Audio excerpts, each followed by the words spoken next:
forget to subscribe my channel Hang Duk Mana. Sas.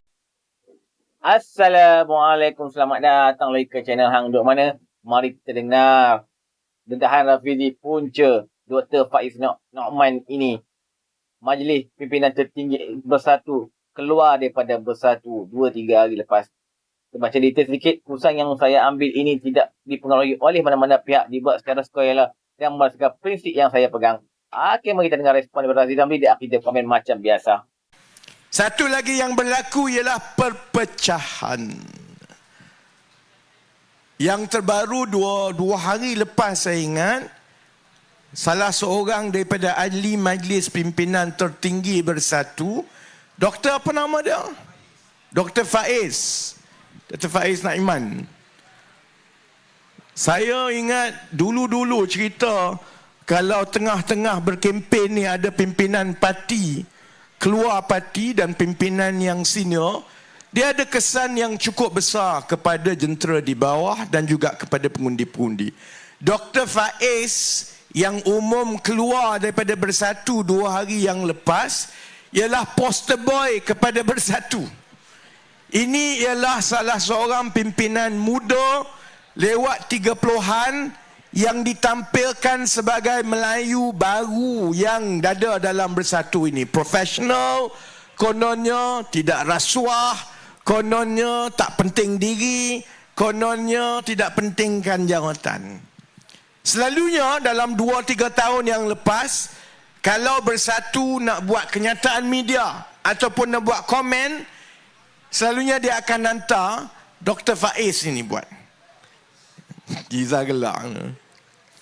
Saya dah nampak dah ada macam sesuatu yang tak kena, kerana pemilihan calon-calon di Selangor untuk Bersatu ni memang bermasalah. Kita tengok di kursi Batang Kali, dia boykot terus, bakar bendera, bakar baju dan sebagainya. Kalau pergi ke kawasan Dengkil, dalam pilihan raya umum yang lepas, Dengkil ini dimenangi oleh Bersatu. Kalau saudara-saudari yang orang sementara ni ada yang sampai ke Dengkil, dia macam pelik masuk kawasan lain, semua ada meriah mengundi bendera banyak semua. Dengkil bagi pihak Perikatan Nasional macam tak ada apa-apa, macam kosong saja. Sebabnya ialah penyandang yang sebelum ini digugurkan dan ada seorang calon payun terjun bekas pegawai tinggi kerajaan yang diletakkan di situ tanpa ambil kira bantahan jentera-jentera dan juga parti sendiri. Akhirnya bendera pun tak ada, meriah pun tak ada. Dan tujuan yang saya ingat, mereka letakkan seorang bekas pegawai kanan kerajaan di Dengkil dengan harapan Dengkil ni ada banyak pegawai-pegawai kerajaan yang duduk sekitar Putrajaya, letak bekas pegawai kanan kerajaan, maka mereka ingat senang dapat undi. Saya rasa yang dikejar tak dapat, yang dikandung berceceran. Jadi di Batang Kali pun macam itu, di Dengkil pun macam itu. Dan saya tengok akhirnya sebenarnya di dalam Bersatu ini ada perpecahan yang besar. Dan salah satu, kalau tengok mana-mana parti sebelum ni, kalau ada perpecahan itu, cari dia mesti berkisar kepada 1-2 watak. Dan satu watak yang utama di Selangor yang ada saja dia kat situ akan berpecah, tak lain dan tak bukan adalah Azmin Ali, saudara-saudara. Sebab itu Dr. Faiz bila dia keluar, salah satu sebab utama dia kata ialah kerana kartel-kartel yang ada dalam Bersatu sekarang ini telah menyebabkan Bersatu ini berpecah belah dan dah tak sama dengan semangat masa Bersatu mula-mula ditubuhkan dahulu. Saya gelak cakap, siapa suruh ambil Azmin Ali dulu? Azmin Ali, mana parti dia pergi, dia akan bawa kartel dia. Dan di mana dia masuk, bawa kartel dia, kartel itu akan memecah belahkan mana-mana parti yang dia masuk. Kerana Azmin ini hanya berpandukan satu benda, iaitu dia sendiri. Asalkan dia dapat jawatan, Dan jawatan yang dia nak ialah Perdana Menteri. Jadi selagi dia tak dapat jawatan itu, kok mana, kok kona pun dia akan masuk. Kalau dia kena pijak, dia pijak. Kalau dia nak kena pecah belahkan, dia pecah belahkan. Dan selalunya perkara itu berlaku semasa masa pilihan raya. Sebab masa itulah dia akan susun semua calon daripada kartel-kartel dia di semua tempat. Sebab itu bersatu di Selangor sekarang kucak-kacir.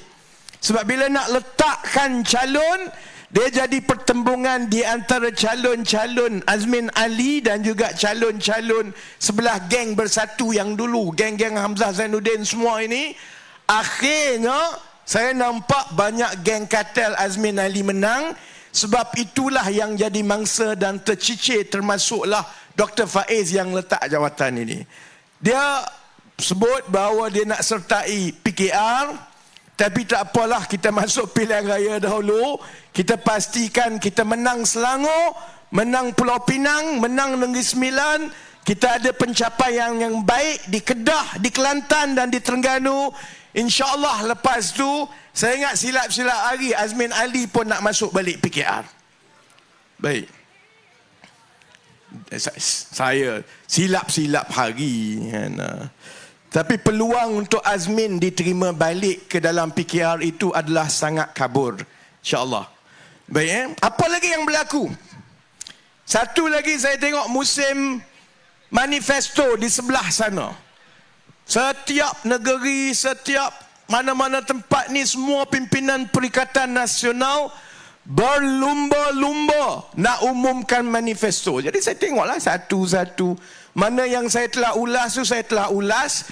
Tapi yang terbaru yang saya belum ulas lagi ialah tentang manifesto lapangan terbang di Kelantan pula. Ni apa gila orang PAS ni kerja duk mabuk dengan lapangan terbang. Sebelum ini 2-3 minggu lepas bergaduh pasal nak buat lapangan terbang antarabangsa kargo dekat Kulim. Sekarang ini di Kelantan yang terbaru ada calon Kelantan yang bertanding daripada PAS berjanji bahawa kalau PAS dan Perikatan Nasional menang di Kelantan, maka mereka akan naik taraf lapangan terbang Kelantan. Kota Baru tu dia jadi lapangan terbang antarabangsa. Korang saya peliklah semua tak gelak. Korang faham ke ada masalah ni kalau PAS berjanji yang dia boleh naik tarafkan lapangan terbang itu jadi lapangan terbang antarabangsa. Ni cerita bus stand. Dia bukan soal semata-mata bus stand. Dia soal bidang kuasa siapa. Kita kan kerajaan persekutuan. Kita ada perlembagaan, ada kuasa-kuasa persekutuan, ada kuasa-kuasa kerajaan negeri. Lapangan terbang ni bidang kuasa siapa? Ini bidang kuasa kerajaan persekutuan. Nak buka lapangan terbang pun kerajaan persekutuan kena luluskan, kerana lapangan terbang ini akibat daripada pelaburan yang besar, semuanya dibiayai oleh kerajaan persekutuan. Jadi soal nak buka lapangan terbang, nak bagi taraf, nak bagi hak pendaratan, nak bagi daripada jadi lapangan terbang serantau ke antarabangsa, itu semua adalah kuasa kerajaan persekutuan. Tapi kita tengok orang PAS ni, pimpinan PAS di Kelantan, dia punya tak malu. Sebab itu saya kata, kalau saya berkempen mati-matian dalam pilihan raya ini, dia bukan sangat soal macam Ni Amar. Ni Amar duk kata ni, Anwar Ibrahim, pimpinan kerajaan perpaduan ni kempen betul-betul sebab tak yakin menang. Bukan sebab itu. Sebabnya ialah kita tak tahan dengan pembodohan ini. Saya tak sangguplah tengok tiap-tiap hari, tak tahan tengok kempen ini. Kempennya membodohkan rakyat. Ada dia boleh beritahu kepada rakyat yang memang tak ada dalam bidang kuasa dia. Dia tidak ada kuasa mengikut perlembagaan. Dia tak ada wang.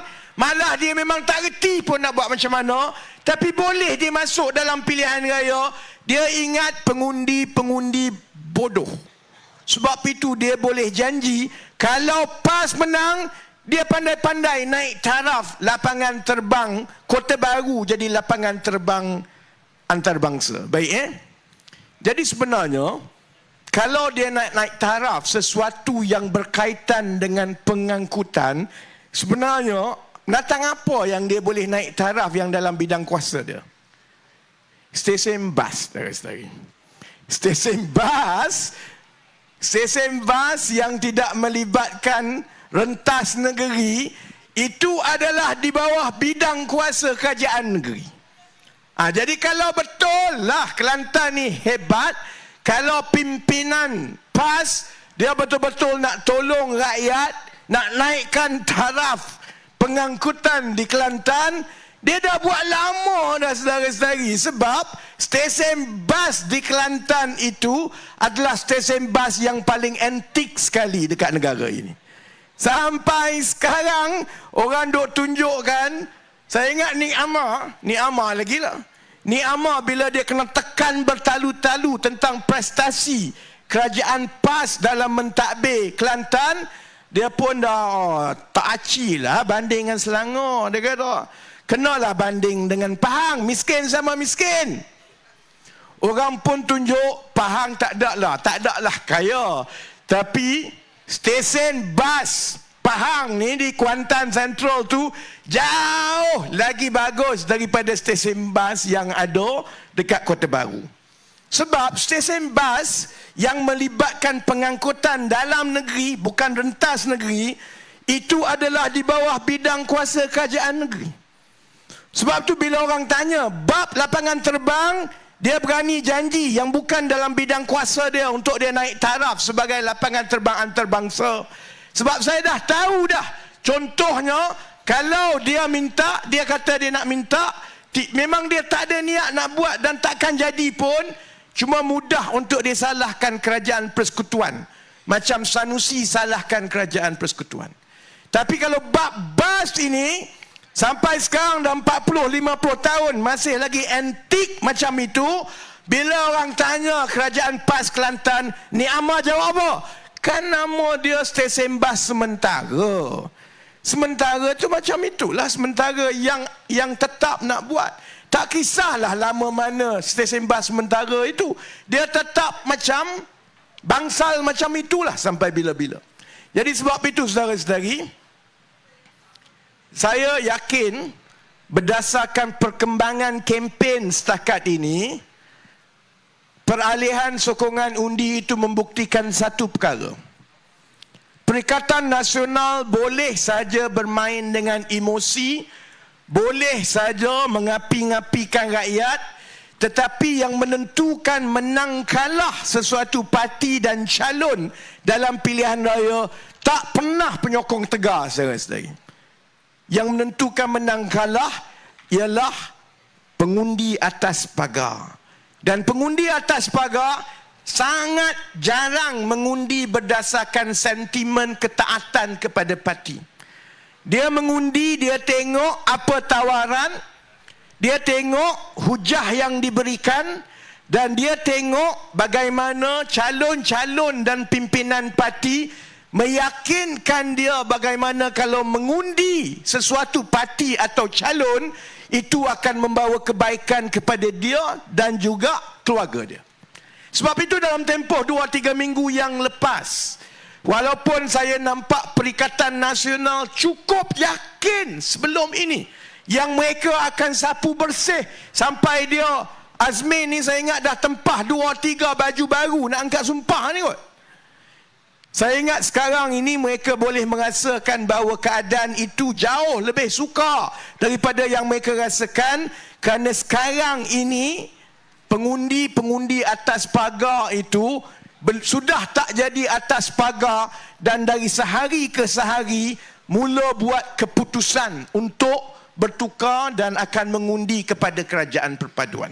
Baik, Jadi akhirnya, kalau kita jadi Perikatan Nasional dalam tempoh 3-4 hari terakhir dan dalam keadaan semua dah habis modal dah di sebelah dia.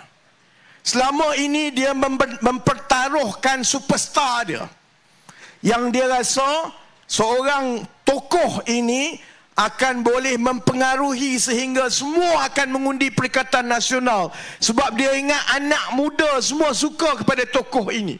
Lepas 2-3 minggu, saya ingat diam-diam mereka percaya cakap saya, yang kamu tampilkan itu bukanlah seorang tokoh yang dapat tarik minat semua orang. Dia hanyalah badut pelawak yang hanya sesetengah anak muda saja yang suka. Jadi sebab itu sekarang dia dah tahu Sanusi ni lagi banyak dia bercakap, lagi banyak dia buat lawak, lagi banyak kemungkinannya hilang undi. So dia jam dah tinggal 3-4 hari ni. Dia nak cerita pasal perkauman semua, dia tak boleh sebab pergolakan yang berlaku dengan gerakan itu semua orang nampak. Dengan DAP, dengan Kerajaan Perpaduan, kamu serang habis-habisan, tapi dengan gerakan, kamu serah kursi majoriti Melayu kepada Presiden gerakan. Orang Penang semua boleh nampak. Okey, tuan-tuan, komen saya kita nampak lah persatu pun sekarang aku cakap kacir dah. Last minit majlis pimpinan tertinggi dia pun keluar parti. So, kita berharap rakyat semua dapat buka mata dan menyokong Kerajaan Perpaduan pada hari Sabtu esok lusa ni 12 hari bulan. Kita kena pastikan apabila kita dapat kekalkan Selangor, Negeri Sembilan dan Penang. So, mereka tak nak hujah mengatakan bahawa ramai penyokong-penyokong, contoh ialah penyokong BN ni menyokong PN. So, pada penyokong PN, pastikan anda menyokong calon Pakatan Harapan ataupun Barisan Nasional pada 12 hari nanti. Okey, jangan lupa subscribe dan like. Jumpa lagi. Assalamualaikum.